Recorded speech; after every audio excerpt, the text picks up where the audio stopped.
Hi guys, my name is Kayan and my birth name is Nathaniel. I am a fourth generation practitioner of Filipino martial arts within my own family bloodline. I dedicated my life to preserving Filipino culture in two different ways.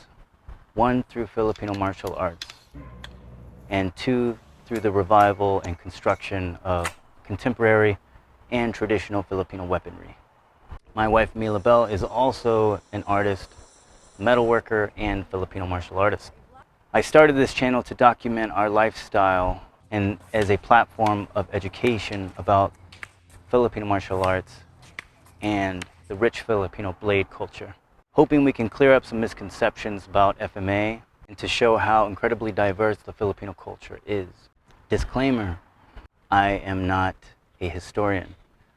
I am not an expert on Filipino blade history and mythology.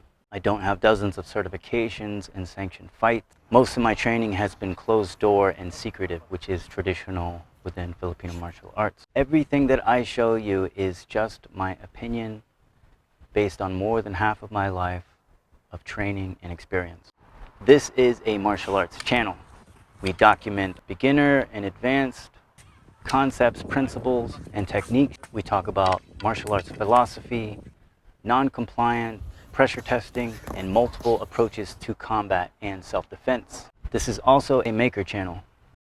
We show the full process of blacksmithing, metallurgy, woodworking, leathersmithing, torture testing blades, and test cutting. We split the channel into two different playlists. So if you only want to see the blades, tune into the blades. If you only want to see the Kali, just tune into the Kali. I started my FMA journey at age 17 in 1998 in Florida. My dad is Filipino of Ilocano, Ilonggo, Tagalog, and Chabacano heritage. My mother was Southern American of Welsh-Irish descent.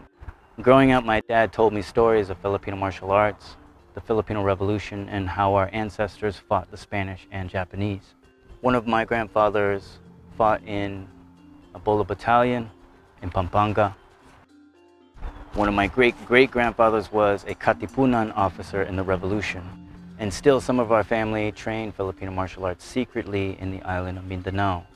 My first teacher was Amaguro Rafi Pambuan of Pambuan, Aranis, Tulisan, Caballero, from the province of Laguna on the island of Luzon. He was my first teacher and will always be held in the highest regard and respect. Later, I trained with many different instructors in Florida, California, and throughout the Philippines, and with many more no-name players in the backyards of Filipino families. When I started FMA, I actually didn't like it. I just did it because it was my heritage. But after a few years of grasping the concepts, I continued because of the utilitarian practicality. It's highly transferable, immediately applicable, and very effective. Learning my passion for blade making was just as informal as my FMA training. I've had a few official instructors, but most of what I know came from trial and error. As far as I know, I am one of the few, if not the only, traditional Filipino panday in the Western world on this platform. I wanted to invite you on this journey of exploration of martial culture, family, and indigenous art. Thank you for your support. It makes this content possible.